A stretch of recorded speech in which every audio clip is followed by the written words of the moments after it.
Hello दोस्तों, आपका स्वागत है यूट्यूब चैनल में। चलिए स्टार्ट करते हैं बायोलॉजी का क्लास 9 का क्वेश्चन का ऑब्जेक्टिव। चलिए देखते हैं। कोशिका में जो क्रोमोसोम होती है उसके संदर्भ में निम्नलिखित कथनों पर विचार करना। कोशिका में जो निम्नलिखित कथन है उसके बारे में विचार करना है आपका। कोशिका के केंद्रक में उपस्थित होते हैं। देखिए, कोशिका में पाए जाने वाले जो क्रोमोसोम होती है, ओके, वह कहाँ पाई जाती है? कोशिका के केंद्रक में उपस्थित होती है। कहाँ होती है क्रोमोसोम? केंद्रक में उपस्थित होती है। और ये डीएनए एवं प्रोटीन से निर्मित होती है। जी हाँ, डीएनए और प्रोटीन। क्रोमोसोम में डीएनए रहेगा, प्रोटीन रहेगा। ये आनुवांशिक गुणों के लिए उत्तरदायी है। जी हाँ, एक से जब डीएनए तो आनुवांशिक गुण भी प्रदर्शित करेगा। नेक्स्ट है, निम्नलिखित में से गलत कथन को बताना। इसमें कौन गलत है? तो देखिए, पहला वाला जो है आपका क्या हो जाएगा? गलत कथन हो जाएगा। फ्लोएम जो होती है पत्तियों से भोजन को विभिन्न भागों तक ले जाता है। ठीक है, पौधे को क्या होता है? विभिन्न भागों तक ले जाएगा। पौधे को क्या करेगा? विभिन्न भागों तक ले जाएगा। कौन? पौधे को नहीं, भोजन को। फ्लोएम जो फाइबर होती है, इन्हीं फ्लोएम फाइबर को छोड़ करके जितना भी फ्लोएम कोशिका होती है वह जीवित कोशिका होती है। फ्लोएम जाइलम के विपरीत पदार्थों को कोशिकाओं में दोनों दिशाओं की ओर गति करा सकता है। ओके, फ्लोएम जो होती है जाइलम के विपरीत पदार्थ को कोशिका में दोनों दिशाओं में, ऊपर नीचे जो भी हो, जो भी डायरेक्शन हो, उसमें दोनों दिशाओं में गति करवा सकती है, यानी एक्टिवेट करवा सकती है। ओके, नेक्स्ट है, पौधों में सरल अस्थायी ऊतक के संदर्भ में निम्नलिखित में से सही कथन कौन है, ये बताना है आपको। सही कथन लिखे, पौधे में लचीलापन जो आती है कोलेन कायमा के कारण आती है। उल्टा दिया हुआ है। ओके, लचीलापन आती है कोलेन कायमा के कारण। ओके, और पौधे में कठोरता जो आती है स्केलन कायमा के कारण आती है। स्केलन कायमा ऊपर में दिया हुआ है। ठीक है, तो कठोरता जो आती है कोलन कायमा के कारण नहीं, बल्कि स्केलन कायमा के कारण आती है। लचीलापन आती है कोलन कायमा के कारण। ओके, निम्नलिखित में से कौन प्रोटीन संश्लेषण में से संबंधित है? राइबोसोम प्रोटीन बनाती है। राइबोसोम किसमें होती है? लाइसोसोम में, सॉरी, गोल्गी उपकरण में होती है। लाइसोसोम तो आपको क्या होगा? डेट करे जितना भी कोशिका मरती है वहीं पर है। ओके, इसलिए आत्महत्या की थैली भी कहा जाता है। गलत कथन को बताना कि गलत कौन है आपका इसमें। देखिए, ये कोशिकाएं वायुमंडल से गैसों का आदान प्रदान करता है। कौन करता है? तो स्टोमेटा। ठीक है, स्टोमेटा पौधों की एपिडर्मिस में उपस्थित होता है। इन्हें वृक्क के अंदर घेरे रहती है। एपिडर्मिस में नहीं, बल्कि ये पेड़ के किनारे रहेगा। ठीक है, वाष्पोत्सर्जन की क्रिया भी स्टोमेटा के द्वारा होती है। वाष्पोत्सर्जन भी स्टोमेटा के जरिए होती है। ये भित्तियां यानी स्टोमेटा प्रायः इतनी मोटी होती है कि कोशिका के भीतर कोई आंतरिक स्थान नहीं होता। देखिए, यहाँ पर कोई आंतरिक स्थान नहीं होता है। यहाँ पर क्या बोल रहा है? वृक्क के अंदर घेरे रहती है। तो जब जगह नहीं रहे तो घेरा क्या रहेगा? ओके, तो ये क्या है? कोई भीतर आंतरिक स्थान नहीं रहता है। ठीक है, स्टोमेटा में कोई आंतरिक स्थान नहीं रहता है। इतनी मोटी होती है स्टोमेटा कि कोशिका के भीतर कोई आंतरिक स्थान नहीं होता है। निम्नलिखित में से बताना कि कौन सा उत्तक का एग्जाम्पल है। देखिए, उत्तक में टिश्यू का एग्जाम्पल ब्लड हो जाएगा। ओके, टिश्यू हो जाएगी यानी पेशी हो जाएगी। और फ्लोएम, ये भी आपका उत्तक ही है। फ्लोएम हो गया, पेशी हो गया, ब्लड हो गया। पौधे एवं वृक्षों के संदर्भ में कथन बताना है, कौन सही है। देखिए, जड़ों के एपिडर्मिस कोशिकाएं पानी को सोखने का कार्य करती है। जड़ों का जो एपिडर्मिस होता है पानी को निश्चित सोखेगा ही, जड़ ही सोखता है। दूसरा, वृक्षों की छाल हवा एवं पानी के लिए अवैध होती है। जी हाँ, छाल जो होती है, वृक्ष का जो छाल हवा और पानी के लिए अवैध, अवैध का मतलब होता है इम्प्रीवियस। ओके, इम्प्रीवियस होती है। ओके, वृक्षों की छाल क्या होती है, हवा और पानी के लिए इम्प्रीवियस होती है। ओके, छाल। नेक्स्ट है, निम्नलिखित जीवों में कौन बहुकोशिकीय जीव है। तो बहुकोशिकीय आपका फंगस है, अमीबा है, ये सिंगल है। ओके, यूनिसेलुलर है, बैक्टीरिया भी और पैरामीशियम भी। ओके, नेक्स्ट है, निम्नलिखित में से गलत कथन बताना है, गलत कौन सा है। रॉबर्ट, देखिए रॉबर्ट हुक ने 1665 में खोज किया था। ओके, 1665 में खोज किया था कोशिका का। ओके, और केंद्रक का खोज किया था रॉबर्ट ब्राउन ने। कोशिका खोज किया था रॉबर्ट हुक ने। ओके, सेल का खोज रॉबर्ट हुक ने किया था 1665 में, और रॉबर्ट ब्राउन ने 1831 में कोशिका में केंद्रक खोज किया था, यानी सेल के अंदर न्यूक्लियस का खोज किया था। ओके, सेल के अंदर न्यूक्लियस का खोज रॉबर्ट ब्राउन ने, जबकि सेल का खोज रॉबर्ट हुक ने, सेल का खोज रॉबर्ट हुक ने 1665 में, रॉबर्ट ब्राउन ने सेल के न्यूक्लियस का खोज 1831 में किया। ओके, और लीवन-हॉक ने तालाब के किनारे जल में संचित रूप से मृत कोशिका की खोज नहीं बल्कि बैक्टीरिया की खोज किया था। कैमिलो गोल्जी ने अकेली तंत्रिका तथा कोशिका संरचनाओं को अभिरंगित करने की विधि प्रदान की थी।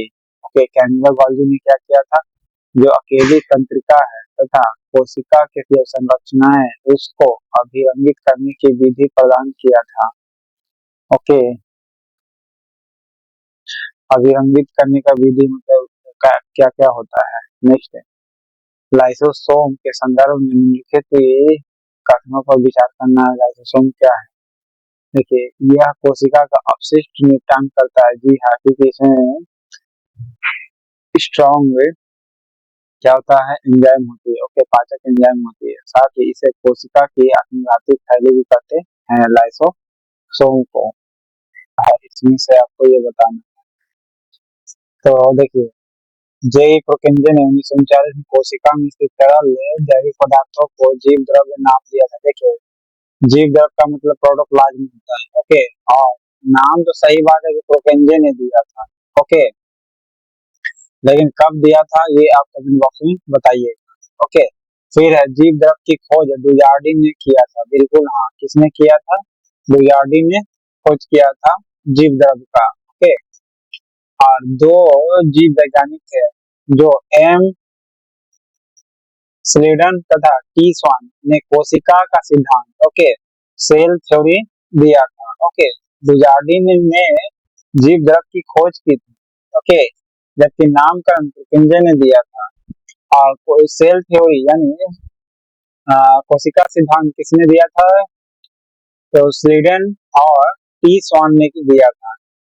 और इस सिद्धांत के अनुसार सभी पौधे तथा जंतु कोशिकाओं में बने होते हैं। ओके, इस सिद्धांत के अनुसार क्या होता है, कोशिकाएं से बने होते हैं और वे जीवन की मूलभूत इकाई होती है। जी हाँ, जीवन की ये मूलभूत इकाई है। ओके, इस सिद्धांत के अनुसार।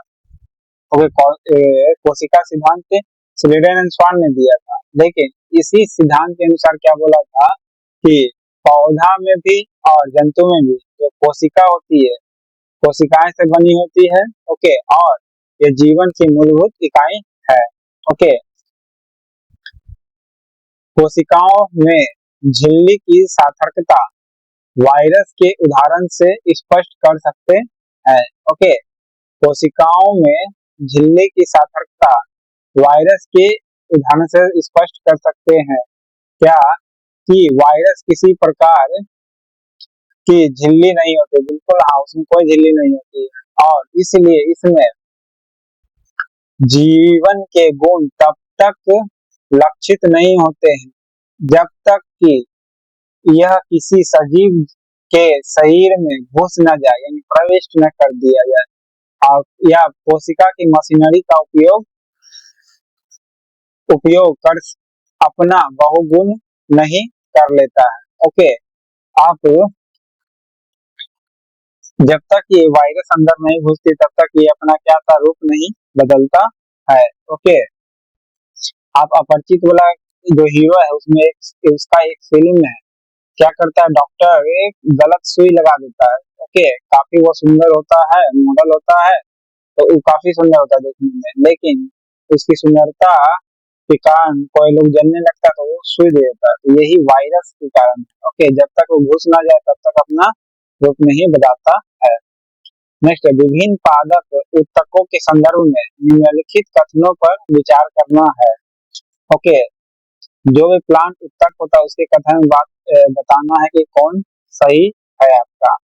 देखिए, विभाजोतक उत्तक जो होता है, यानी जो विभाजित करने वाले जो उत्तक होता है, इसके विभाजन की शक्ति खो जाने पर वे अस्थायी उत्तकों में परिवर्तित हो जाती है। जी हाँ, अस्थायी उत्तक में परिवर्तित हो जाती है। ओके, इसमें बताना था उत्तक पादप उत्तक के बारे में कौन सा सही है, कि ये विभाजक उत्तक जो होती है इसकी जब शक्ति खो जाएगी ना तब ये अस्थायी उत्तक में बदल जाएगा। ओके, किस रूप में बदल जाएगा, अस्थायी उत्तक के रूप में। ओके,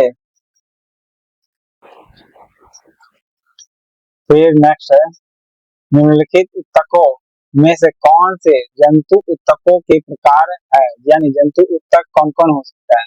तो देखिए, जंतु में यानी कौन कौन पाया जाता है, एपिथेलियम उत्तक होता है। जी हाँ, हम लोग का सबसे ऊपरी परत क्या हो गया, एपिथेलियम उत्तक हो गया। ओके, फिर पेशी उत्तक होता है जिसे मसल्स उत्तक कह सकते हैं। फिर संयोजी उत्तक कहते हैं, यानी ब्लड वाला कहते हैं। फिर तंत्रिका उत्तक कहते हैं। ओके, ये जंतु के उत्तक के प्रकार है, यानी सभी चीज ये उत्तक है। ओके, एपिथेलियम तो होबे करेगा, फिर पेशी हो जाएगा, फिर ब्लड होगा, फिर नर्वस होबे करेगा, ये सभी क्या उत्तक है। ओके, नेक्स्ट, निम्नलिखित में से सही कथन का चयन करना है। सही कथन कौन सा होगा इसमें। देखिए, स्केलन कायमा उत्तक पौधों में कठोरता प्रदान करती है, अभी जस्ट बताए थे। पोलन कायमा क्या करती है, लचीलापन प्रदान करती है और मजबूत बनाता है स्केलर कायमा। जी हाँ, नारियल के छिलके इन्हीं के एग्जाम्पल है। जी हाँ, नारियल के छिलके जो है इन्हीं प्रकार के उत्तक के एग्जाम्पल है, यानी नारियल के छिलके जो बने होते हैं किसके बने होते हैं, स्केलर कायमा का बना होता है। ओके, इस उत्तक की कोशिकाएं मृत होती है। जी हाँ, स्केलर कायमा का जो उत्तक होती है ना वो मृत कोशिका होती है, याद रखिएगा। और ये लंबी और पतली कोशिका होती है, ये लंबी भी होती है और पतली भी होती है। ओके, मृत के साथ साथ लंबी और पतली भी होती है। इसकी कोशिकाएं बिना किसी अंतर कोशिकीय स्थान के अक्षिण्ण परत बनाती है। ओके, क्या करेगी, अंतर कोशिकीय स्थान के अक्षिण्ण परत बनाती है, यानी कि कोशिका जो होती है ना बिना गैप का ही क्या करेगा, अक्षिण्ण परत बनाएगी। सिंपल सा बात है, स्केलन कायमा ये क्या करती है, पेड़ प्लांट के बाहरी सबसे बड़ा हिस्सा है। ओके, और ये क्या करेगी, अंदरूनी परत को क्या करेगी, सुरक्षा प्रदान करता। तो निश्चित है कोशिका के बिना अंतर कोशिकीय स्थान, कहने का मतलब कोई भी गैप नहीं देती है। ठीक है, और इससे क्या होता है, अक्षिण्ण परत बनाती है। अक्षिण्ण परत बने बिना नुकसान वाला परत बनाती है, यानी कहीं गैप मिलेगा नहीं। ओके, स्केलर कायमा का, नहीं तो फिर प्लांट के अंदर घुस जाएगा बीमारी कवक ये सब, तो प्लांट के अंदर ही सड़ा देगा।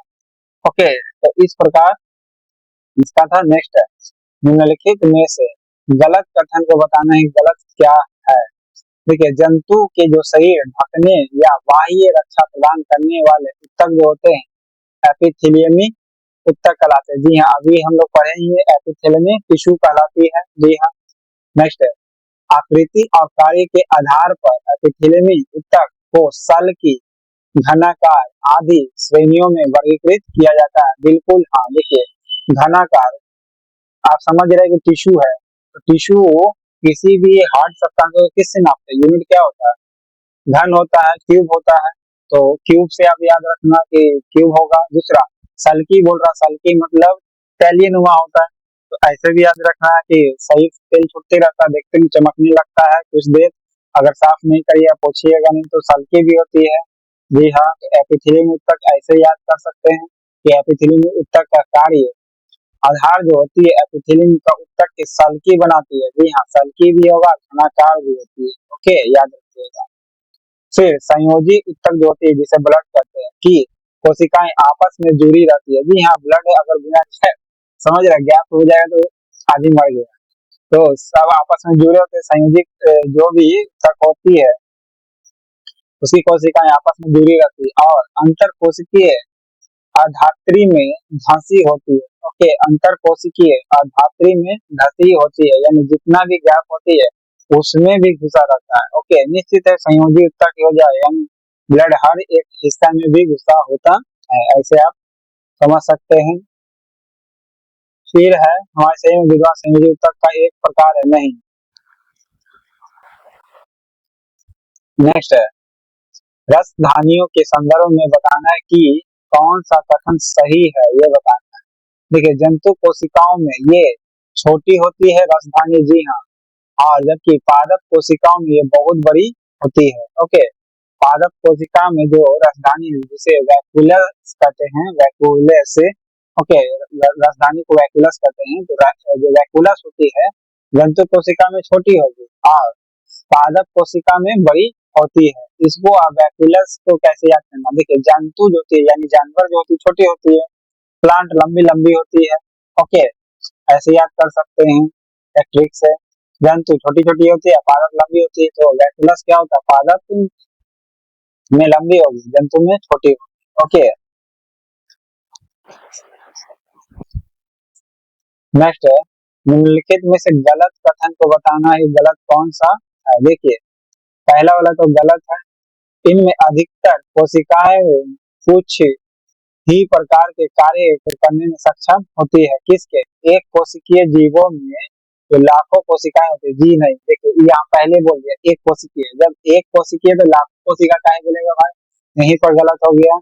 ओके, इनमें अधिकतर कोशिकाएं कुछ एक ही प्रकार के कार्य करते हैं। जी हाँ, एक कोशिका है तो एक ही प्रकार के कार्य करेगा।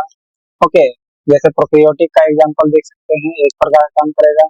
फिर है प्रत्येक विशेष कार्य कोशिकाओं के भिन्न भिन्न समूहों द्वारा किया जाता है, यानी जो भी कोशिका रहेगा उसी प्रकार का काम करेगा, यानी एक ही कोशिका अलग अलग प्रकार का नहीं कार्य करेगा बल्कि विशेष तरह का कार्य करेगा, यानी विशेष कार्य करेगा। प्रत्येक विशेष कार्य कोशिकाएं के विभिन्न समूह के द्वारा किया जाता है। ओके, इसका मतलब ये बोल रहा है कोशिकाओं के विभिन्न समूह के द्वारा किया जाता है जो भी कार्य विशेष है। ओके, लीवर का काम लीवर करेगा, किडनी का काम किडनी करेगा, ये बोलना चाह रहा है। नेक्स्ट है मनुष्य में जो ब्लड होती है और पेशी होती है तथा पौधे में फ्लोएम होती है, विशेष कार्य को करने वाले ऊतक होते हैं। जी हाँ, विशेष प्रकार के ऊतक, जैसे ब्लड का काम ब्लडिंग फ्लोइंग करना है, ठीक है, पेशी का काम पेशी का काम है। ओके, उसी प्रकार पौधे में फ्लोएम का काम फ्लोएम के जैसा होगा। ओके, नेक्स्ट है विभिन्न जंतु ऊतकों के संदर्भ में सही नहीं है, कौन सा सही नहीं यानी गलत कौन है, ये वाला बताना। देखिए, ये गलत है। एपिथेलियम ऊतक जंतु के शरीर को ढकने या बाह्य रक्षा प्रदान करने का कार्य करती है। जी हाँ, एपिथेलियम ऊतक जंतु के शरीर को ढकता है और बाह्य रक्षा प्रदान करता है, बिल्कुल है। पेशी ऊतक लंबी होती है और कोशिकाओं को बना होती है। जी हाँ, कोशिका की बनी होती है या लंबी होगी। ओके, पेशी ऊतक क्या होती है, लंबी होती है, ऐसे याद कर सकते हैं।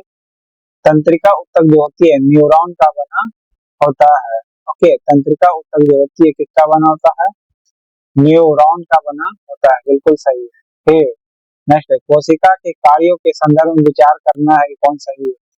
एक कोशिकीय जीवों में सभी मौलिक कार्य एक ही कोशिका द्वारा किए जाते हैं। जी हाँ, अभी जस्ट बताएं, एक कोशिकीय जीवों में सभी जितना भी मौलिक कार्य है यानी जो वो रूट वर्क है वो केवल एक ही कोशिका के जरिए किया जाएगा। जी हाँ, अभी बताए थे। दूसरा, बहु कोशिकीय जीवों में कोशिकाएं श्रम विभाजन के सिद्धांत पर कार्य करती है। जी हाँ, बहुकोशिकीय जो जीव होती है तो उसके अनुसार काम बांट दिया गया, ठीक है, उसके अनुसार वो काम करेगा। जैसे एक कोशिकीय में एक ही कार्य करेगा, जैसे किडनी का काम किडनी वाला करेगा, लीवर का काम लीवर वाला करेगा, ठीक है। जैसे अब बहुकोशिकीय वाला हो गया, जैसे आपका स्किन एक जगह से दूसरी जगह लगा सकता है ऑपरेशन करके, ठीक है। तो बहुकोशिकीय जीव में श्रम विभाजन के सिद्धांत पर भी काम करता है, ऐसे याद कर सकते हैं। नेक्स्ट है माइटोकॉन्ड्रिया, एटीपी जिसे कहते हैं एडिनोसिन ट्राइफॉस्फेट, ओके, एटीपी का फुल फॉर्म के रूप में ऊर्जा प्रदान करते हैं। एटीपी कोशिका की ऊर्जा यानी एनर्जी करेंसी है, ओके। एटीपी क्या है? कोशिका की ऊर्जा करेंसी है और शरीर नए रासायनिक यौगिकों को बनाने तथा यांत्रिक कार्य के लिए एटीपी में गैस का उपयोग करती है। किसका? संचित एनर्जी का करता है, जी हाँ, स्टोरेज एनर्जी का यूज करेगा, ओके। एटीपी एडिनोसिन ट्राइफॉस्फेट ऊर्जा प्रदान करता है, बिल्कुल हाँ, और ये शरीर के नए रासायनिक यौगिकों को बनाता है, बिल्कुल हाँ, नए यौगिक बनाएंगे तभी तो काम आदमी कर पाएगा, दौड़ता फिरता है, फिर चल पाता है, फिर थक जाने के बाद भी तो नए रासायनिक यौगिक बनाएगा। और यांत्रिक कार्य मैकेनिकल काम तो कर ही रहा है, संचित एनर्जी का यूज करेगा, ओके, स्टोरेज एनर्जी का काम करेगा, यूज करेगा। नेक्स्ट है निम्नलिखित में से गलत कथन को बताना, ये गलत कौन है आपका? एपिडर्मिस पौधे की सबसे बाहरी परत, जी हाँ, ये जिससे पौधे की पूरी सतह ढकी होती है, बिल्कुल हाँ, पौधे की पूरी सतह ढकी होती है और पौधे कुछ भागों को नहीं बल्कि संपूर्ण भागों को रक्षा प्रदान करती है, ये गलत है आपका। यह कोशिका पौधे के बाह्य स्तर पर होती है, जी हाँ, एपिथेलियम बाहर ही स्तर पर होती है, एक मोम जैसी संरचना होती है, जी हाँ, मोम जैसी होती है जो जल प्रतिरोध परत बनाती है, जल प्रतिरोध यानी जल से लड़ने वाला बनाता है, ओके। फिर है यह जल हानि, यांत्रिक आघात तथा परजीवी कवक के प्रवेश से पौधे की रक्षा भी करता है, जी हाँ, बिल्कुल करता है। जल हानि हो गया, यांत्रिक आघात हो गया तथा परजीवी जो कवक होती है उसके प्रवेश से पौधे की रक्षा करता है, बिल्कुल हाँ, करेगा एपिथेलियम। फिर देखिए कोशिका में उपस्थित प्लाज्मा झिल्ली यानी प्लाज्मा मेम्ब्रेन या सेल मेम्ब्रेन जिसे कहते हैं, इनमें से कौन नहीं होती है? प्लाज्मा मेम्ब्रेन में फैट निर्मित नहीं होती है, ओके। प्लाज्मा मेम्ब्रेन में क्या निर्मित नहीं होगा? तो फैट निर्मित नहीं होगा, बाकी प्रोटीन या लिपिड होती है, ओके। प्लाज्मा मेम्ब्रेन फैट से नहीं होगा, बाकी प्रोटीन खाना पड़ेगा, लिपिड खाना पड़ेगा, लिपिड से भी निर्मित होती है प्लाज्मा मेम्ब्रेन, ओके। लेकिन लिपिड किस में होता है? प्लांट में केवल होता है, ओके। नेक्स्ट है प्रोकैरियोटिक और यूकेरियोटिक कोशिका के अंतर के संदर्भ में गलत कथन को बताना है, ओके। देखिए प्रोकैरियोटिक कोशिका आकार में बड़ी होती है, जी नहीं, जबकि यूकेरियोटिक कोशिका आकार में छोटी है। पहले ही आपको बता चुके यूकेरियोटिक के अंदर प्रोकैरियोटिक होती है, तो ऑटोमेटिक एक बड़ा कौन होगा? यूकेरियोटिक, गलत है, सी हो गया ये, ओके। बड़ा यूकेरियोटिक होती है, यूकेरियोटिक के अंदर प्रोकैरियोटिक होता है जो माइटोकॉन्ड्रिया पाया जाता है, इसे समझ सकते हैं। दूसरा है प्रोकैरियोटिक में केंद्रक झिल्ली अनुपस्थित होता है, ओके, जी हाँ, केंद्रक झिल्ली अनुपस्थित होता है, जबकि यूकेरियोटिक कोशिका में केंद्रक झिल्ली उपस्थित होता है, बिल्कुल हाँ, केंद्रक झिल्ली अनुपस्थित होता है, ओके। न्यूक्लियस मेम्ब्रेन क्या होता है? नहीं होती है, ओके। प्रोकैरियोटिक और न्यूक्लियस मेम्ब्रेन यानी केंद्रक झिल्ली नहीं होती है, एक कोशिका होबे करता है, तो पता है आपको। फिर है प्रोकैरियोटिक कोशिकाओं में एक क्रोमोसोम होता है, बिल्कुल हाँ, एक बोल दिया तो एक ही क्रोमोसोम होता है, जबकि यूकेरियोटिक कोशिका में एक से अधिक क्रोमोसोम होता है, बिल्कुल हाँ, एक से अधिक यूकेरियोटिक क्रोमोसोम होगा। नेक्स्ट है लाइसोसोम के बनने के लिए निम्नलिखित में से कौन उत्तरदायी है? तो गोल्गी उपकरण है लाइसोसोम के लिए। फिर नेक्स्ट है माइटोकॉन्ड्रिया के संदर्भ में निम्नलिखित कथनों पर विचार कीजिए कि कौन सही। माइटोकॉन्ड्रिया जो होती है या कोशिका का बिजली घर होता है, बिजली हाँ, इसमें दोहरी झिल्ली होती है। ओके, यूकेरियोटिक किसी में पाया जा सकता है, यूकेरियोटिक भी ऑटोमेटिक हो जाएगा। इसके अपने डीएनए होती है और राइबोसोम होती है। जी हाँ, माइटोकॉन्ड्रिया का अपना डीएनए होता है और राइबोसोम भी होगा। ओके, ऑटोमेटिक है, पहले ही पढ़ चुके कि इसके अंदर डीएनए होता है और राइबोसोम होगा, अपना डीएनए होगा, राइबोसोम होता है। फिर है, यह अपना कुछ प्रोटीन स्वयं संश्लेषित करते हैं। ओके, यहाँ पर अपना कुछ प्रोटीन स्वयं संश्लेषित करते हैं। ओके, सभी सही है। नेक्स्ट है, कोशिका के अध्ययन के संदर्भ में निम्नलिखित कथनों पर विचार करना है। दोनों सही है। जे.ई. प्रुकेंज ने कोशिका में स्थित तरल जैविक पदार्थ को जीव द्रव्य नाम दिया है। ओके, जीव द्रव्य नाम दिया है। ओके, फिर है, प्रुकेंजे ने ही दिया है। और एम स्लीडन तथा टी स्वाइन ने कोशिका का सिद्धांत दिया है। जी हाँ, सेल थ्योरी दिया है आपका। इनमें से बताना है आपको गलत कौन है। गलत, जहां गलत देता है समझिए आप पूरे याद करना, उसमें से वो हटा देना। कोशिका में उपस्थित प्लाज्मा झिल्ली पारगम्य वर्णात्मक पारगम्य होती है। जी हाँ, वर्णात्मक पारगम्य का मतलब हर किसी को अंदर नहीं घुसने देता है, बल्कि सेलेक्टिव परमेबल होती है, यानी किसी किसी को घुसने देगा सिलेक्टिवली, इसलिए इसे कहा गया सिलेक्टिवली परमेबल होती है, सिलेक्टिवली परमेबल होती है। ओके ओके, कोशिका में जो उपस्थित प्लाज्मा झिल्ली जो होती है क्या होती है, सिलेक्टिवली परमेबल होती है, सिलेक्टिवली परमेबल, हर किसी को नहीं घुसने देगी। ओके, दूसरा है, कोशिका में जल और गैसों के आवागमन विसरण और परासरण के माध्यम से। जी हाँ, जल का विसरण के जरिए जल क्या होता है, धीरे धीरे विसरता है, फैलता है। ओके, परासरण का मतलब फैलना। ओके, विसरण माने विसरते हुए। ओके, विसरते हुए बर्फ के जैसा। ओके, जल बर्फ की तरह बिछड़ते हुए अब गैस परागण पराश्रय के माध्यम से होता है। हाँ, बिल्कुल सही है, ये गलत है, यहाँ उल्टा लिखा है। पराश्रय द्वारा जल ग्रहण की प्रक्रिया नहीं, जल ग्रहण की प्रक्रिया होती है विसरण के जरिए। अभी जस्ट पढ़े, जाइलम और फ्लोएम के संदर्भ में सही कथन का चयन करना है। कौन सा सही? जाइलम पानी या खनिज लवण का संवहन करता है। जी हाँ, बिल्कुल करती है। फ्लोएम पत्तियों से भोजन को पौधे के विभिन्न भागों तक ले पहुंचता है। जी हाँ, पत्तियों से क्या करती है, भोजन को पौधे के विभिन्न हिस्सों में ले जाता है। फ्लोएम ओके, पत्तियों से ले जाता है। जाइलम फ्लोएम के विपरीत दशाओं के कोशिका में दोनों दिशाओं में गति करा सकते हैं। जी नहीं, बिल्कुल नहीं, जाइलम फ्लोएम के विपरीत काम नहीं करती, बल्कि फ्लोएम जाइलम के विपरीत काम करती है, उल्टा दिया हुआ है। तो 1-2 सही है। ओके, नेक्स्ट है, प्लास्टिड दो प्रकार के होते हैं, क्रोमोप्लास्ट तथा ल्यूकोप्लास्ट। ओके, क्रोमोप्लास्ट रंगीन प्लास्टिड कहलाता है और ल्यूकोप्लास्ट श्वेत तथा रंगहीन प्लास्टिड कहलाता है। ओके, क्या कहलाता है, श्वेत तथा रंगहीन प्लास्टिड कहलाता है।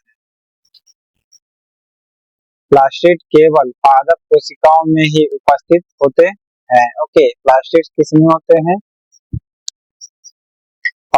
जी हाँ, प्लास्टिड जो होते हैं केवल देखिए, इसमें हमको क्या बताना था कि तथा रंगहीन प्लास्टिड केवल पादप कोशिका में ही उपस्थित होते हैं। ओके, निम्नलिखित में से सही कथन को बताना है, कौन सा सही है।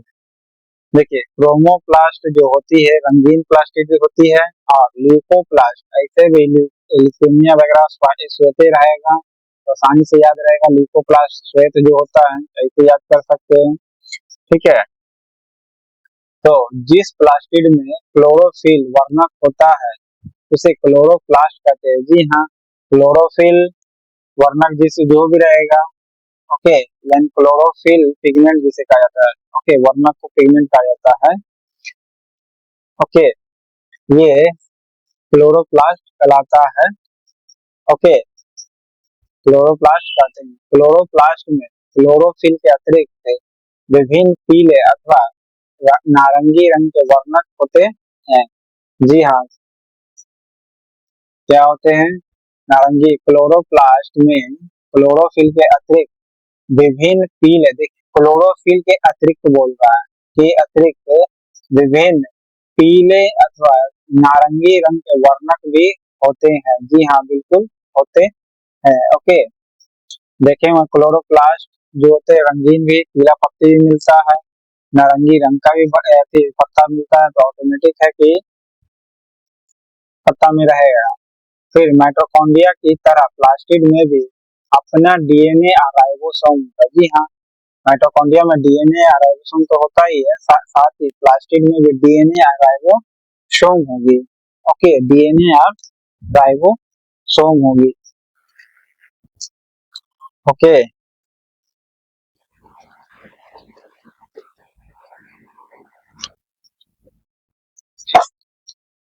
फिर नेक्स्ट है पादप में उपस्थित कोशिका भित्ति यानी सेल वॉल निम्नलिखित में से किससे या किन में निर्मित होती है? बताए थे सेल वॉल सेलुलोज से ही होता है, बताया है प्लांट का बाहरी का सेलुलोज से बना होता है। ओके, प्लास्टिड में अपना डीएनए भी होता है, राइबोसोम भी होती है। ओके, डीएनए की तरह। फिर है इसमें से कथन, सही कथन को बताना है कौन सही है। प्रारोह शीर्ष हस्त विभाजक जड़ों एवं तनों के वृद्धि वाले भाग में विद्यमान होती है। जी हाँ, प्रारोह ऊपर वाला जो होता है ना, पर वाला यानी इसके ऊपर वाला प्रारोह का है। ठीक है, प्रारोह शीर्ष हस्त यानी ऊपर की ओर बढ़ाता है, और प्रारोह नीचे की ओर भी यानी जड़ में भी रहता है। ओके, वृद्धि करता है। तने की परिधि या मूल में वृद्धि पार्श्व विभाजकता के कारण होती है। ओके, तने की परिधि जो है या मूल में वृद्धि पार्श्व विभाजकता के कारण होती है। ओके, तने की जो वृद्धि होती है पार्श्व के कारण होती है, तो बताया जी, पार्श्व में किनारा होता है। फिर अंतर्विष्ट विभाजक पत्तियों के आधार में या टहनी के पर्व के दोनों ओर उपस्थित होते हैं। ओके, इधर होते हैं, दोनों ओर होते हैं। अंतर्विष्ट विभाजक जो होती है पत्तियों के आधार में या टहनी के पर्व के दोनों ओर उपस्थित होते हैं। ओके, नेक्स्ट है पादपों के अस्थायी ऊतकों के संदर्भ में निम्नलिखित कथनों पर विचार करना है। ओके, पादपों के इसमें से कौन सही है? देखिए, एक ही सही है। जटिल अस्थायी ऊतक का निर्माण एक से अधिक प्रकार की कोशिकाओं के मिलने से होती है। जी हाँ, जटिल अस्थायी जो भी ऊतक होगा वो एक से अधिक प्रकार की कोशिका के मिलने से ही बनेगा, तभी तो जटिल होगा। एक से अधिक कोशिका रहेगा तभी तो जटिल होगा, इसलिए कह सकते हैं जटिल अस्थायी ऊतक का निर्माण एक से अधिक कोशिकाओं के मिलने से होता है। बिल्कुल सही है। ओके, नेक्स्ट एंडोसाइटोसिस, ये पादपों के अस्थायी ऊतक के बारे में। ओके, नेक्स्ट है एंडोसाइटोसिस के संबंध में बताना है कौन सही है। देखिए, एंडोसाइटोसिस किसे कहते हैं? एंडोसाइटोसिस यह किसी कोशिका के बाह्य पर्यावरण से अपना भोजन तथा अन्य पदार्थ ग्रहण करने की प्रक्रिया है। ओके, यह कोशिका के बाह्य पर्यावरण से, किसके बाह्य, कोशिका के बाह्य पर्यावरण से तथा अन्य पदार्थ ग्रहण करने की प्रक्रिया है, इसे ही कहते हैं इंडोसाइटोसिस। ठीक है, इंडोसाइटोसिस यानी अंत करेगा अंदर में जाकर के। ठीक है, यानी इंड होगा अब जाकर के, यानी पहले किसी कोशिका के बाह्य पर्यावरण से लेगा अंदर, और फिर उसे धीरे धीरे कट पचाएगा, खत्म करेगा, इंड करेगा। ओके, ऐसे याद कर सकते हैं, इंडोसाइटोसिस कहलाता है। ओके, यह किसी कोशिका के बाह्य पर्यावरण से लेता है भोजन और अन्य पदार्थ ग्रहण करने की प्रक्रिया है। ओके, सही है। नेक्स्ट, निम्नलिखित में से कौन से पादपों के सरल अस्थायी ऊतक के प्रकार, सरल अस्थायी ऊतक के प्रकार देखिए। पैरेन्काइमा होगा, कोलेन काइमा होगा, कोलेन काइमा के कारण मुलायम होती है। ओके, और स्केलन काइमा के कारण मजबूत होती है, और बाहरी परत होता है, छिलका होता है स्केलन काइमा। फिर एपिडर्मिस हो गया, ये पादपों के अस्थायी उत्तक कहलाते हैं। ओके, क्या कहलाते हैं? पादपों के अस्थायी उत्तक, parenchyma, collenchyma, sclerenchyma. Okay okay, PCS, P for parenchyma, S C for collenchyma, S for sclerenchyma. PCS school होता है ना, पीसीएस जैसे पैरेन्काइमा, कोलेनकाइमा, स्केलेनकाइमा। ओके, 2 3 4 5 होगा। ये पादपों के सरल अस्थायी उत्तक है। नेक्स्ट है रक्त के संदर्भ में सही कथन पर विचार करना। रक्त एक क्या है? संयोजी उत्तक है। रक्त क्या है? एक प्रकार का संयोजी उत्तक है। बिल्कुल हाँ है। प्लास्टिड दो प्रकार के होते हैं। जी हाँ, क्रोमोप्लास्ट और ल्यूकोप्लास्ट। ल्यूकोप्लास्ट रेड कलर का होता है, बताए थे, कलरफुल क्रोमोप्लास्ट। इसके संदर्भ में बताना है कौन सा सही है। देखिए, प्लास्टिड केवल पादप कोशिका में होती है। जी हाँ, प्लास्टिड केवल प्लांट में ही पाया जाता है। ओके, प्लांट के सेल में पाया जाता है। ओके, प्लास्टिड केवल पादप कोशिका में होती है। जी हाँ। ओके,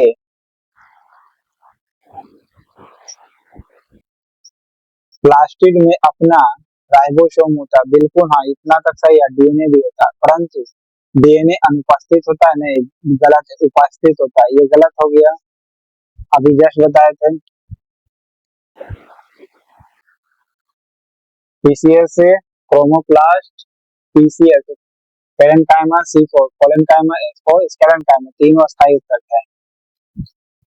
निम्नलिखित में से किस कोशिका समूह की है? निम्नलिखित किस कोशिका समूह की है, ये बताना है। देखिए, ये पौधे की बाह्य सतह पर प्रायः एक मोम जैसी होती है। आपको पता है, एपिडर्मिस से होती है बाहर की ओर। ओके, मोम जैसी, जो जल प्रतिरोध बनाती है। जी हाँ, मोम जैसी तो जल प्रतिरोध तो बनाए करेगी, तो एपिडर्मिस से होगी। स्केलेनकाइमा भी बाहर होती है, लेकिन ये छिलका मजबूत बनाता है। ओके, स्टॉन्ग के लिए। लेकिन एपिडर्मिस होती है पौधे के बाह्य सतह पर होती है, एपिडर्मिस। फिर ये पौधे की सबसे बाहरी परत पर होती है। जी हाँ, एपिडर्मिस होती है।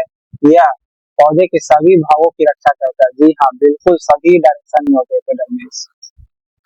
नेक्स्ट है रसधानियों, ठोस अथवा सरल पदार्थों की संग्राहक थैलियां होती है। ओके, ये जंतु कोशिकाओं में छोटी होती है। जी हाँ, अभी पढ़े थे, वैक्यूला से राजधानी करते हैं, वैक्यूला। ठीक है, और ये तरल राजधानी ठोस या तरल पदार्थों की संग्राहक थैली होती है।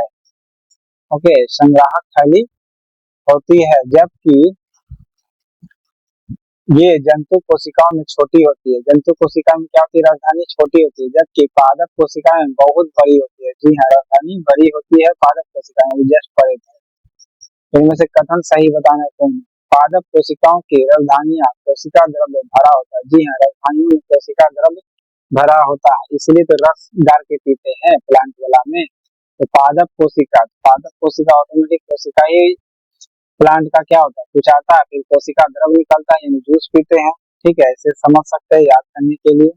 पादप कोशिका में राजधानी होती है और उसमें कोशिका द्रव्य भरा होता है, इसीलिए राजधानियां क्या होती है? बड़ी होती है। हाँ, जंतु में छोटी होती है, ऐसे समझ सकते हैं। इसलिए जूस ज्यादा किसमें निकलेगा? प्लांट वाला में। रस ज्यादा किसमें निकलेगा? प्लांट वाला में। नेक्स्ट है पौधे के तनों की परिधि में वृद्धि किसके कारण होती है? तो सर्व विभाजोतक के कारण होती है।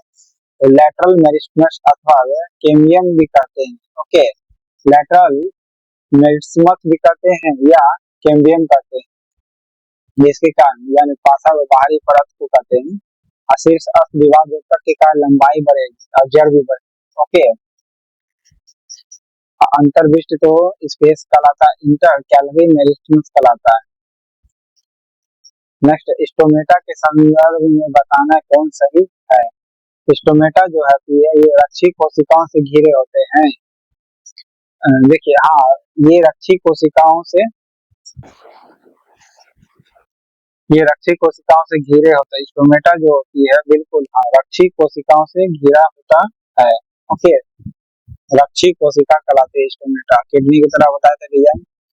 नेक्स्ट, निम्नलिखित पर विचार करना है अंतर प्रजवी जालिका के बारे में। Endoplasmic reticulum, okay, endoplasmic reticulum, Golgi उपकरण और लाइसोसोम तथा माइटोकॉन्ड्रिया तथा प्लास्टिड और रसधानी, ये क्या है? उपयुक्त में से कौन से कोशिका अंगक है? ओके, 1 2 3 4 5 है। ये एंडोप्लाज्मिक रेटिकुलम में विचार करना है कौन सही है। तो एंडोप्लाज्मिक रेटिकुलम, गोल्गी उपकरण, लाइसोसोम, माइटोकॉन्ड्रिया, प्लास्टिड, रसधानी जिसे वैक्यूलस कहते हैं। ओके, उपयुक्त में से कौन सा कोशिका अंगक? ये सभी cell organelle, okay, cell organelles. Okay, ये सभी क्या है? सेल ऑर्गेनेल्स है। एंडोप्लाज्मिक रेटिकुलम, ईआर, गोल्गी उपकरण, लाइसोसोम, माइटोकॉन्ड्रिया, प्लास्टिड, रसधानी, ये सभी क्या है? ऑर्गेनेल्स है, सेल ऑर्गेनेल्स। ओके, नेक्स्ट है, कुछ पैरेन्काइमा ऊतकों में क्लोरोफिल पाया जाता है जिसके कारण प्रकाश संश्लेषण की क्रिया संपन्न होती है। ऐसे पैरेन्काइमा को कोलेनकाइमा कहते हैं। जी हाँ, पैरेन्काइमा को क्या कहते हैं? कोलेनकाइमा कहते हैं। जी हाँ, पैरेन्काइमा को ऊतकों को में कुछ पैरेन्काइमा में क्या होते हैं? पैरेन्काइमा ऊतकों में क्लोरोफिल पाया जाता है। ऊतकों में क्या होती है? क्लोरोफिल पाया जाता है जिसके कारण प्रकाश संश्लेषण की क्रिया संपन्न होती है। ऐसे पैरेन्काइमा को कोलेनकाइमा कहते हैं। ओके, कोलेनकाइमा कहते हैं। कुछ ऊतकों में क्लोरोफिल पाया जाता है जिसके कारण प्रकाश संश्लेषण क्रिया संपन्न होती है। ऐसे पैरेन्काइमा को कोलेनकाइमा कहते हैं। जी हाँ, बिल्कुल कहते हैं।